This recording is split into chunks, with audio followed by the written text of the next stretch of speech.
Welcome back to the Upper Tier Podcast, the football podcast we bring you each and every week or day on the Dynamo Podcast Network. Head over to YouTube, smash that subscribe and bell notification button. Audio versions are available through Anchor, and if you'd like to contact the show, we're available on Facebook, Instagram, and Twitter. Therefore, Podmen or at T Podmen. Lads, Chelsea won, Man City nil, champions of Europe again. Carl, how are you feeling?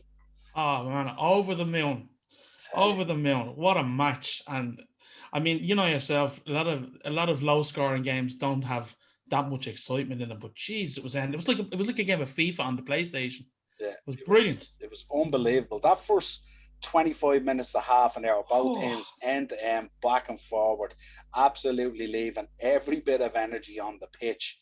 But it just looked like Chelsea just had that bit more, didn't they? yeah, Every single time.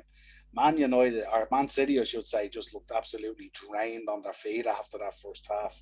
yeah. Um, Ted, you're on as a neutral. What was your thinking on it? Yeah, that was a great final to watch. I suppose it's always better to watch a final when you're not involved. Like the shit thing is you're not involved in the final because you wish your team was, but then at the same time you don't need to. You're not concerned about who scores and who doesn't unless you have money on it, which I didn't this time because I You didn't should want have. any. Yeah, I should have because I said before that I had a feeling when it was a quarterfinals I had the feeling that Chelsea are going to rock their way into the end of this. It was too similar to change a manager midway through the season as their last one. That's it. Um, it was strange final. City kind of didn't show up for 80 minutes, sort of thing. Which is very unlike them. And then they brought Aguero on and looked lively. But why isn't Aguero coming on a bit earlier? To me, like, Yeah, Yeah, I think it looked like when I was looking at City, it looks like the occasion and the nerves have got to them. They've absolutely got world class players. There's no doubt about it. We yeah, see it week in, week out in the Premier League. But I mean, Diaz was all over the place, who's been arguably the best player in the Premier League this yeah. year. yeah, Stones was all over the place. Kyle Walker probably had a really, really good match. In fairness to him, He was was good. really He played was well. good. Solid. Sinchenko, who's been brilliant for City when he's played for them, looked lost. The Yeah. midfield looked second He's, to every ball. Gundogan was very sloppy, wasn't he? He was lucky Really to get sloppy. sent off. Yeah, I think he was in the absolutely. wrong place. I think they kind of played him in a defensive role for the starter, that Yeah, he should have which been on the doesn't bench. doesn't really work for him. He should have been a more attacking role and had Fernandinho on from the start. I don't really understand what the Yeah. decision was there. Like I can understand if you're like we're going to go all out attack and get an early goal. Yeah, but I That isn't think what they did, so I don't really know what Pep's plan was there. I think that's I what they were think, trying to do, actually. Because it was a very attacking yeah, formation by him. Yeah, but yeah, then Kyle Walker kind of sat back as well, so it was kind of like they put all these attacking players on and then just didn't attack. It was a very strange decision. Like could have just been the occasion and got to them. I don't know, but it definitely looked that way. It looked like they were a bag of nerves. Kevin De Bruyne, I've never seen Kevin De Bruyne give the ball away as much with bad passing. Yeah, mm, Even the Raheem Sterling, Reece James was outstanding tonight. he's The a beast, job, isn't he? the job he did on Raheem Sterling. Every time even Raheem Sterling got in behind him, he just whipped the ball off him every single time. had him in Um, his pocket. He did. you know, That defense tonight was second to none. Like it was probably up there with some of our best defenses ever. I have to say, because they were all in for everything. They were all in. Like even Aspilicueta, perfect, perfect tonight he was. well, it's interesting you mentioned that because that since Tuchel has come in, that has been a sort of a key factor in Chelsea's success up till now. That defending that they do. Like if you look at Tuchel's results, there's not many teams he has blown away. There's been a lot of 2-1s and 1-0s and that Mm. kind of thing. And that goes to show how martial that defense is. And when you see, I was sad to see Thiago Silva go off, you know what Yeah, I mean? raging. Because he was unbelievable. But look, isn't it great to have a guy like Christensen there ready to come on? He's Yeah, outstanding as well, you yeah, know. But I just thought the way they talk to each other, constantly talking to each other, marshalling each other, telling each other where to be, what to do. Even when City was getting those free kicks to throw them in, the lads were talking. Aspo was talking down the line all the yeah. time, positioning guys where to be and stuff like that. It was an outstanding performance and a brilliant final. And for one that was a 1-0 and not a huge amount of chances in it, it was an exhilarating and an exciting game. The tension in it was unbelievable. And, you know, Ian isn't on tonight, but I've been talking to Ian, as you know, through the upper tier, all through the season and stuff like that. Yeah. And Ian wears his heart in his sleeve. And we did the Road to Porto, the Chelsea episode. Yeah. And he did say that he was quietly confident. And he did say that Tuchel had the measure of Pep already. And that he felt that would stand for a lot in the final. And boy, Jesus, didn't it stand for a lot, you know? I think you'll find a lot of Chelsea fans would have been quietly confident without being over cocky, like, you know, because it was that kind of season where you weren't really expecting much, you know. But yeah, you'd expect the top 6, but to get to the Champions League final and the way they did it, like owning Madrid and Atletico, and you know, it was great season. No, it was outstanding in Europe. And I made that point in as well, that like, even though Lampard was sacked and he moved on and Tuchel came in, although Lampard struggled in the league and obviously lost some of the dressing room and some of those players that are Keefe and stuff like that, he was outstanding in Europe himself as well during the group stages. You know, you were arguably the best English team in the group stages of all the English teams. Yeah, they sailed, not that they sailed through their group, but they managed them very, very well. There didn't seem to be any trouble in them in that group, which was great.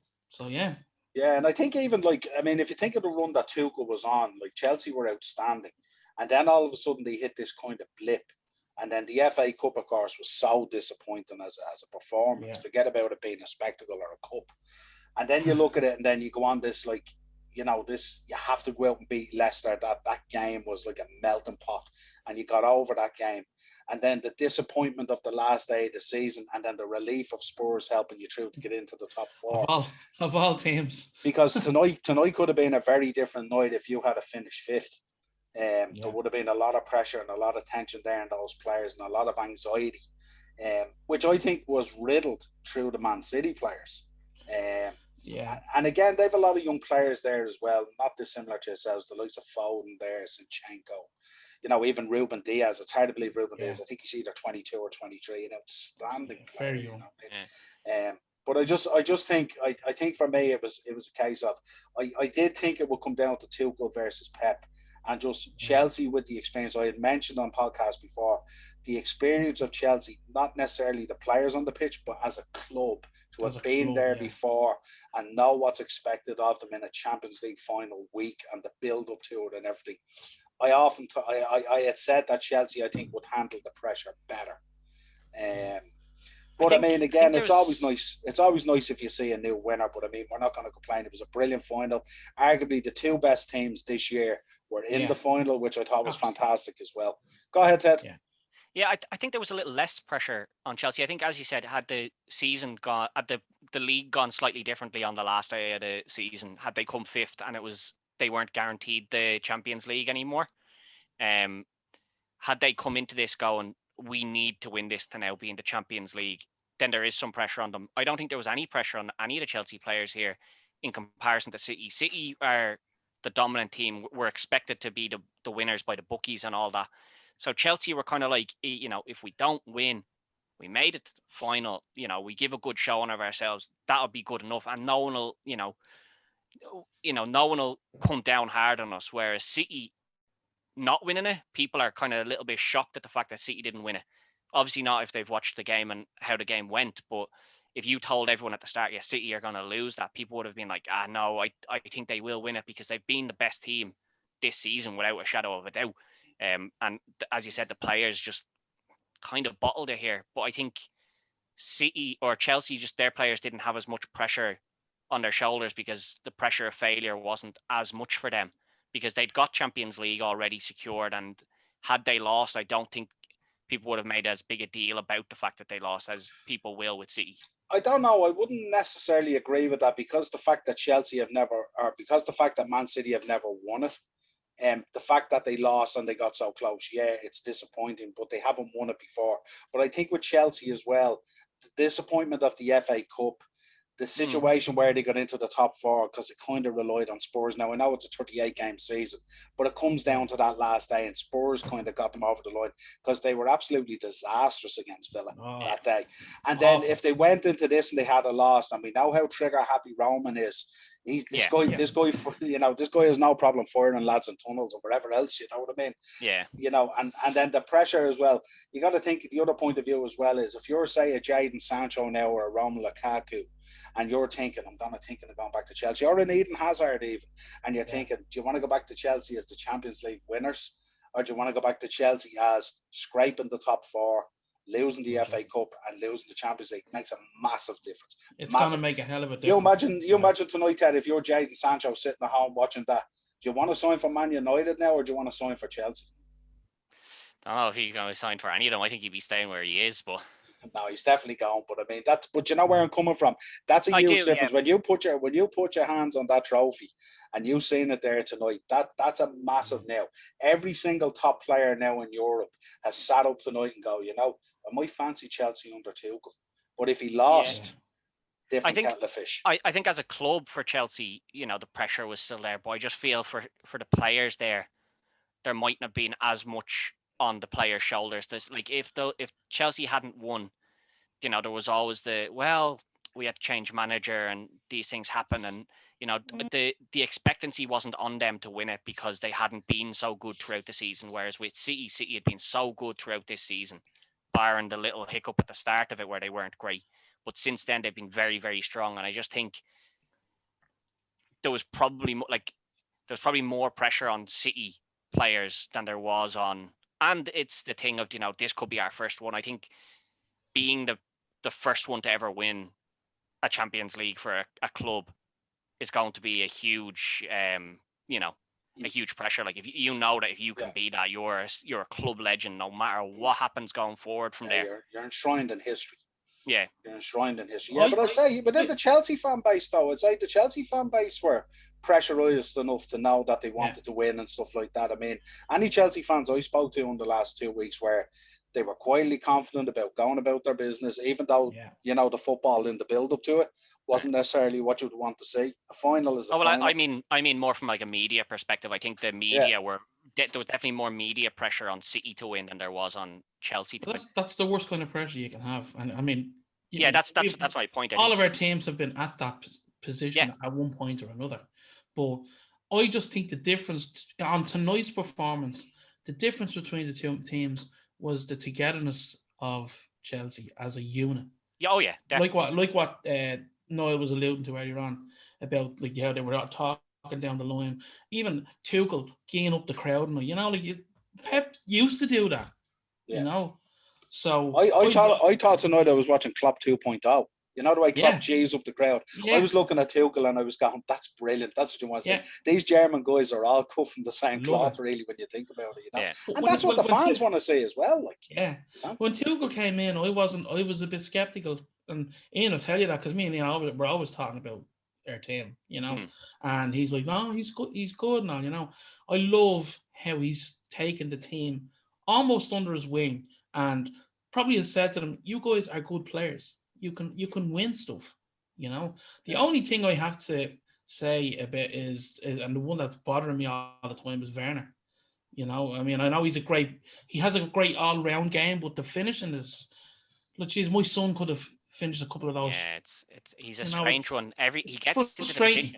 His positioning is brilliant. He gets into such good positions, gets the ball, lays it off, or gets into a position where you're like, that's a goal. And if he was back in the German league, he's burying it. I think it's just a confidence issue, and I think give him a full preseason, and I'll be worried about him next season now.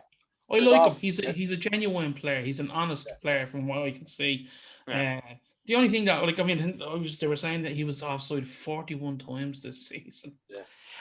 That's it. Was that just in one match? Yeah, it feels like that. Yeah. Even tonight, all night tonight, he was getting. I think offside, though. I think a lot of people were offside more this season than they have ever been because of how close it is, and that's something that does need to be looked at. I think that's something that really does need to be looked at, especially with VAR being brought in. Like, is there an advantage to, is your toe being off? Is having a bigger foot, such an advantage over your competitor? It's not something that you have any control over.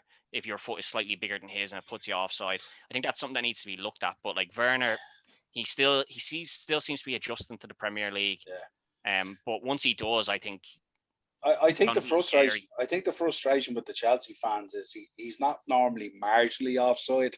He's Yeah, normally way offside. Yeah. He's But like I a would headless say chicken sometimes. I do like the contribution he makes outside of goal scoring. But I just wonder. Yes. I wonder will Chelsea. I mean, just talk Chelsea being linked with Lukaku at the moment and stuff like that. Who's an absolute baller this year in Yeah. the Big. Italian league. And I'd be worried a little bit about Werner, whether the patience will continue. I think he'll get a good pre-season under him and stuff like that, and he'll come back. But I'd say, give it 10 games into next season, and if he's still misfired, then I think that patience will wane. I will say tonight for the goal, he drew the defender away. If you notice his movement to draw the defender away, to open up the space for Havertz to do what he did, was outstanding and very, very clever play. But he kind of plays like, he doesn't play like a striker. And this is the problem, you know what I mean? And if he's not playing as a striker, it's hard to know. Like Jorginho, I think, finished up top goal scorer with 7 goals. Yeah. And they were all penalties. And like you're there going, this is shocking for Chelsea. Like, you know what I mean? For him, first of all, for him to be top goal scorer and then for it to be 7 penalties is absolutely disastrous. When you think, I mean, Giroud was sitting on the bench week in, week out. He gets you 7 goals in a third of a season just by throwing him on, you know? He's a strange one, Giroud, to not be. He seems to be out in the cold with Tuchel. I don't know what it is, but Tuchel just seems to have no interest in Giroud. Like even today, he took Werner off and brought Pulisic on. Now, there's nothing wrong with Pulisic, but Pulisic isn't a striker. You're taking one striker off and you're not bringing on.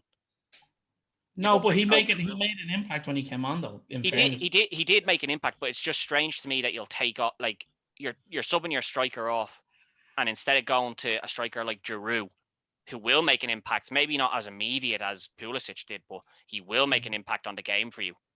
You still don't go to him. It's a strange one with Tuchel and I think the problem with Giroud, if you're putting Giroud in there, and I'm a huge fan of Giroud, I'm always calling for him to play. Yeah. But I think if you put him in there, I think when you're throwing balls into the box, I think you're looking at a big lad there like Stones and like Ruben Diaz, probably have the measure of Giroud. But I think when you see Pulisic come on, and when he's brought him on the last 2 months, he's been outstanding. I mean, nearly single-handedly, he destroyed Real. You know what I mean? He was unbelievable. Like, but Tuchel's been doing that with him for at least 2 months now, springing him from the bench. And you should see his goal records is good from the bench. Like, you know what I mean? And he should have got a goal today. That one he missed today. It was a bad miss. That should have hit the back of the net without a shadow of a doubt. You know. But just outstanding final. Chelsea European champions. It was an enjoyable final. It was some ball from Mason Mount for the actual goal, and it's something that he's starting to get noticed a little bit now. But the English media have kind of slept on Mason Mount a little bit. Like he hasn't been getting talked up that much. Foden, as good as a season as Foden has had, like Foden has been hyped to the moon.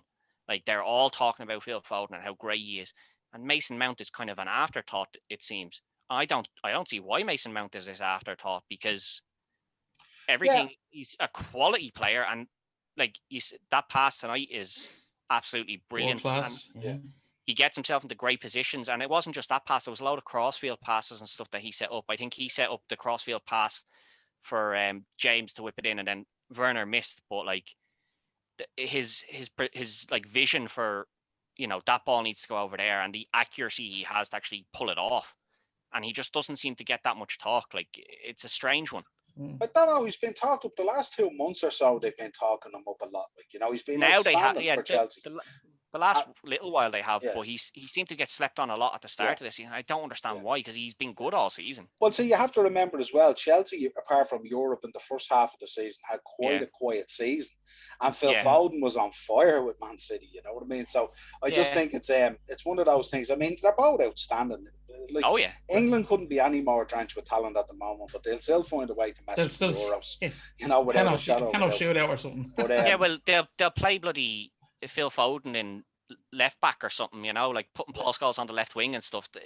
It seems to just be they have the players that they should be using and they just refuse to use them. Or there's a kind of media bias of the media wants to see this player play, so we'll play him in this position rather than where he's actually better. It's a strange one, the English squad. I wouldn't want to go near, like, if you were offered the job, well, I'd take it, because the money you're gonna get, even if you get sacked after losing your first 3 games, is still good money. But like, if you were a serious manager, I don't know if you'd want to take that English job. Yeah, I don't know. You look at managerial positions now in football, and they seem to get rewarded for failure all over the place. Like you Oh, get that's what I mean. sacked out of a job, and 3 days later you have another better job. So it's Yeah, that's the thing. Like compensation as well. I'd take it just to make that money. But like if you were a serious like prospect and you were like, I don't want to be, tainting my record. I don't know if you'd want to touch that English job because it just doesn't seem to work for anybody really. yeah. I think No, I have it, to. go ahead, Carl. Sorry, I was just going to say before I forget. No, and I won't forget. But I have to give a special shout out to Kante tonight. He was Man of the match. Man of the match. sublime. That's what we always want to see. Is he's so good, and even going up for headers, a bit with lads bigger than him. He's like a little pit bull, man. That tackle he made, that tackle he got back Oh. and he made was incredible. Wait, which one? The sliding tackle or the Yeah, standing? the one where he came in from the side and took the ball off. Yeah. Totally Yeah, clean. But then 10 minutes later, there's the standing tackle that sets them off on another attack. Like he's a player that manages to make a name for himself with his ability to cover all the ground and to get the ball back for you. But he's very good going forward. Like, and I think that kind of gets overlooked a bit in his game. Whenever he gets the ball, he looks to go forward. He doesn't want to pass it backwards. I think he was man of the match. I know he isn't the one that scored the goal, but I think without him, I class him or Azpilicueta were my man of the match down. Or Reece James. Exactly. Yeah. But I think when we talk about Mason Mount, before we go off Mason Mount, we have to shout out to Frank Lampard. I mean, he's been instrumental in Mason Mount's career, so it's important to mention Absolutely. as well. I think when we talk about Kante, I think under Frank Lampard, he was out of sorts all over the place. He played very defensive, and he kind of played him nearly in that sitting holding role that you nearly used Jorginho to do, or Kovacic. And I think once Tuchel came in, Tuchel recognised that he could play him as a box-to-box guy. And since he started playing him box-to-box guy, the runs and the tackling and everything, it's like you have a refreshed new N'Golo Kante. Yeah. And because he looked like in that first half of the season, Carl, you might have noticed, he looked totally out of sorts. He wasn't enjoying his football at all. And even his body language was terrible. Yeah. And he's an outstanding player. Like, he's outstanding for France. He was unbelievable for Leicester. And he's been unbelievable for Chelsea as well. But I think somewhere in the shuffle with Frank, it got lost about what Chelsea kind of was about. Rudiger was out in the cold. Yeah. Kante was getting played in this defensive kind of role, which didn't suit him at all. And obviously he was unlucky with Havertz as well, because Havertz came in and then I think he got injured, and then I think he got sick with COVID, and he's been trying to get over COVID as well. If there was ever a player that's been suffering from a bit of that long COVID, but now you're really saying in the last few weeks, you're saying the real Kai Havertz, He's class, isn't he? Yeah, and I'll just give Ian a shout out. Ian, when Chelsea signed Havertz, said that this is the player to really look out for. Forget about Werner, forget about Ziyech. Now Ziyech is one that I think has kind of, I know there's been a lot of injuries and stuff in his career now since he signed to Chelsea, but he's someone I would be worried about if you're going to play the likes of Giroud, because put Ziyech on that wing and have him whipping a ball in for Giroud to get up on top of, and that's a serious worry for any defensive unit. But Ian said that Havertz was the baller that had really been signed, and you didn't really see that at the start of the season. You're starting to see it now. And as I said, I don't think Chelsea need to make too many signings now next year. I think they're fairly set. As long as still buy a couple though. That's the problem. It's like you have to buy someone.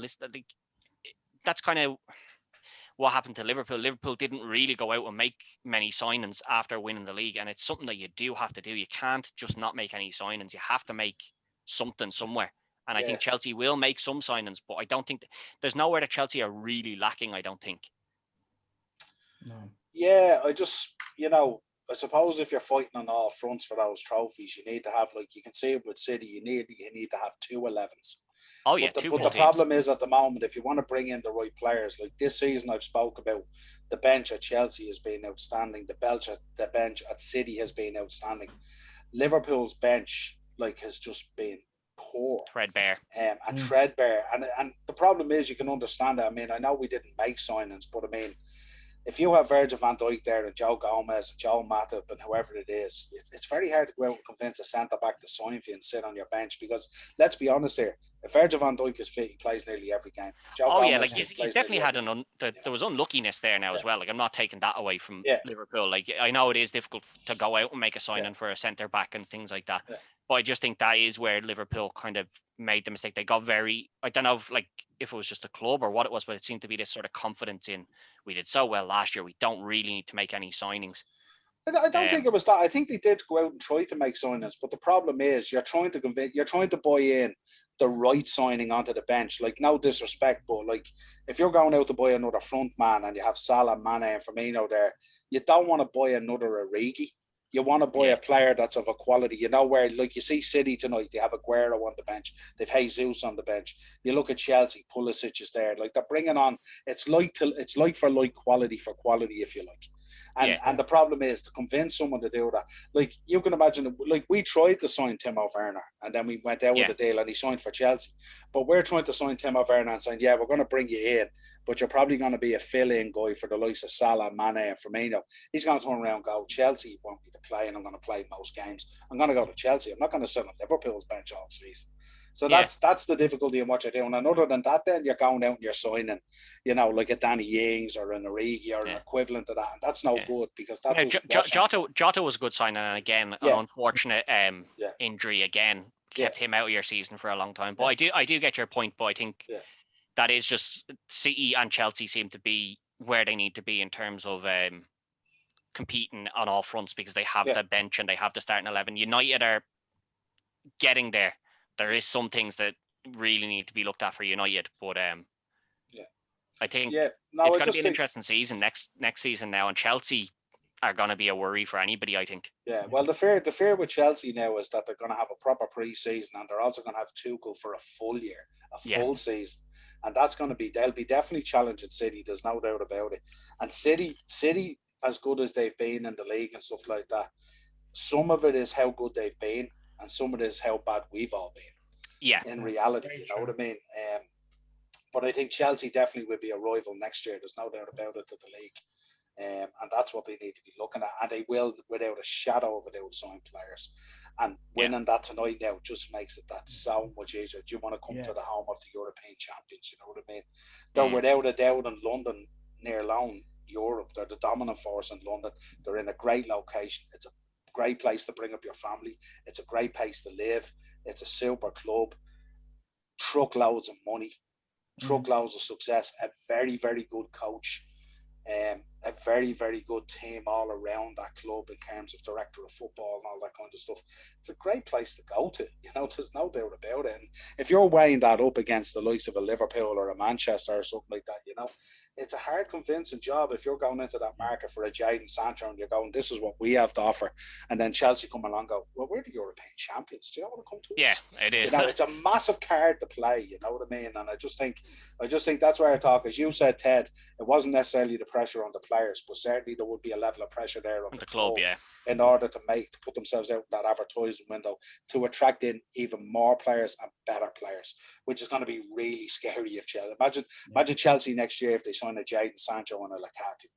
Good Lord.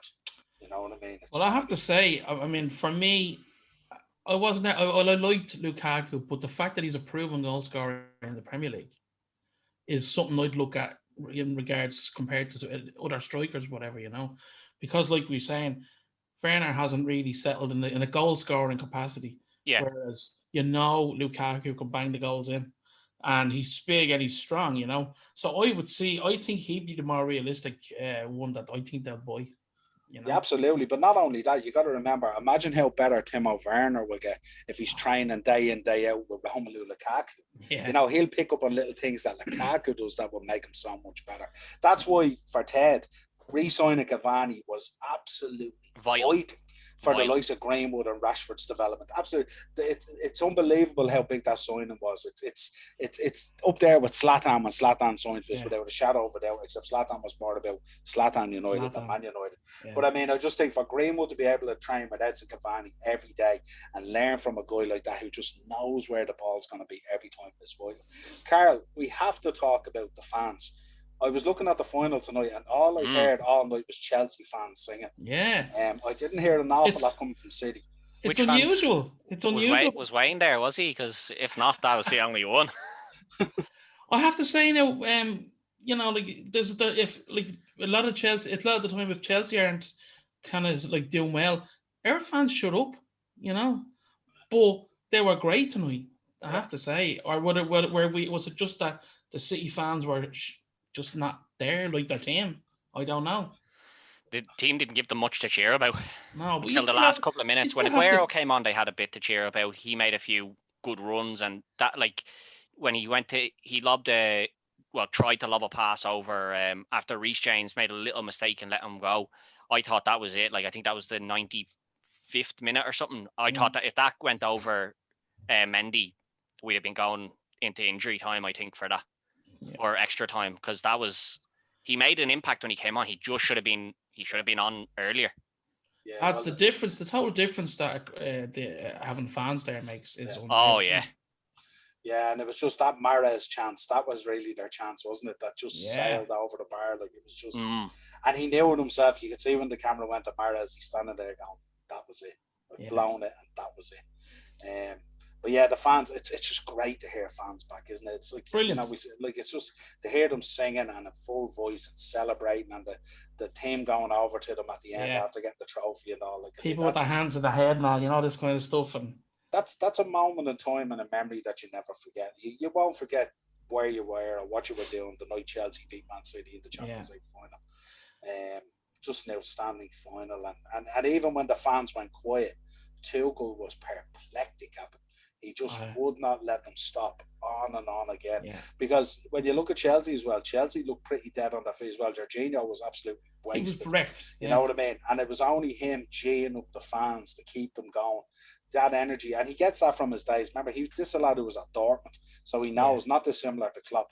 They know the score and the importance of the fans and the energy that they could bring to players. That, if you have to put in that last minute important tackle to make things happen, you're gonna do it because the fans are there, geeing you up and cheering you on to give you that extra little bit of energy. And it just, I just think with City tonight, I think they had all the talent in the world to do what they needed to do. One, he probably picked the wrong team starting. I think Pep tried to get a bit too cagey with Tuchel. Yeah. I think he should have played his best 11 and not messed it out. I think Aguero should have come into the game with about a half an hour to go to give him a chance to actually impact it and do something. When Jesus came on, Aguero should have been the one rather than Jesus. Yeah, he should have been the opposite. Yeah. I know why it was. I know the plan probably wasn't to take De Bruyne off, and obviously they had to take him off, but it still should have been, like, even before that he was planning on bringing Jesus on rather than Aguero, and I don't understand that. There's nothing wrong with Jesus, but, like, give me $1 million and say you have to put your money on one of those two players to score in half an hour, and you have to pick Aguero wins everything. I'm gonna put Aguero on because it's the one I'd be confident in scoring. Yeah, and the thing about it is, even prior to the injury, when you look at Kevin De Bruyne, I mean, the way he played, there was an argument for him coming off anyway prior to the injury, because he was absolutely woeful in midfield. The amount of ball possession he gave up and gave away was so unlike him, totally, you know what I mean? And I do think it was definitely that. There was definitely a nervous anxiety within those Man City players tonight. And Chelsea felt it. Chelsea fed off it, you could say, because Chelsea were very comfortable. The way Reece James handled Sterling, the way Kyle Walker, got shut down at times with Chilwell. It was just incredible, like, you know what I mean? They just unbelievable. It was strange that City kept going for crosses as well, I thought, because they don't have a big forward line. And you're looking at the centre backs that are, three centre backs that are kind of playing for City at the back there, and you're like, why do you just keep crossing the ball in, like, for headers? None of your boys are winning them, like, none of them. Well, in fairness, you send the centre backs up, you're not winning those headers again. Yeah, in fairness, this season, I mean, Diaz has been very good for them in the box on crosses, stuff like that. But I know what you're talking about. You're talking about during play, not set pieces. Not in set pieces. I understand why you do it, because you have your centre backs up. But this was like Mahrez crossing the ball in to try and get Phil Foden to score a header, and you're like, I don't think Phil Foden's going to beat Rudiger in the air here, lads. You'll notice as well this season, some of their tactics have been when the ball comes in there and gets knocked down, they normally have a guy on the 18-yard line ready to pick it up and volley it into the back of the net. Yeah, and that's been a lot of their tactics this season as well. But tonight, the problem with Chelsea is when Chelsea clear a ball off a situation like that, it nearly ends up on the halfway line with the likes of they lump it up. Thiago. And if it doesn't, Kante's on it like a shot. If it's not gone past the halfway line, Kante's already on it. Like, but I don't know, lads. There's not much more else we can say except congratulations to Carl and Ian, obviously, and Alex, who does Beyond the Upper Tier. Of course. And John Terry, seen him there. John Terry. I seen him there at the end. He got on in his uniform, in his kit. And Yeah, did you held not see the cup. picture I sent to you, Carl, earlier? No. No, it just said I'll have a check of it. Yeah, check the group chat there. John Yeah. Terry, front and center, he is. You need to zoom in, Carl. Yeah, the you know someone's gonna make a meme of the Ultimate Warrior in a suit with John Terry's head on it, running out to grab the trophy and all. Aren't the goal went in and he got in the car and he drove straight up. So he did. Oh, we've scored, right? Better get me. Where's me gear, love? There it is in the. Like Frozone, where's my super suit? Where's me Chelsea kit? The old one. I need to get there now. And this was John Terry that last week nearly cost him a top 4. Yes. At Aston Villa, you know what I mean? So don't bother running up, John. You're not welcome now. You nearly cost us top 4. Stay back there now. Stop. It didn't stop him. He was out on that pitch, no bother. Give me that, Jorginho. You don't need to hold that. Yeah, absolutely. It's my cup. Well, look, lads, it's a pleasure having you on. Unfortunately, Wayne couldn't come on because I know it's never easy when you come on. I know Ian had difficulty coming off from the FA Cup as well. It's always tough when you come on and you lose. But a pleasure. Thanks for jumping on, lads. Thanks for having us. We need to do more of this. You guys need to be on these shows more, you know, because it's always a pleasure having you on. Thanks. Until next time, guys, this has been your Man City versus Chelsea Champions League final reaction. Woo! London is blue and dark blue, not that light blue of Man City. Carl, congrats, and we roll on to the next season. Till next time, YouTube, Dynamo Podcast Network, Anchor for all your audio shows. Don't forget to check out Carl's show, Kingwell's Court, for all your metal music. Don't forget to check out Ted's show, Retrotainment, for all those classic movie reviews with himself and his CO host, the co-host, Greg, with a bit of a shout out. And Carl's new show as well. Let's not forget, brand spanking new. On the Slab just went out this week with American Werewolf in London. Absolutely outstanding movie. Great choice to start with. And you'll see Carl sitting behind an exclusive set there that looks absolutely class on the actual show. Lads, till next time, a pleasure. Thanks, Noel. Talk to you again soon, boys.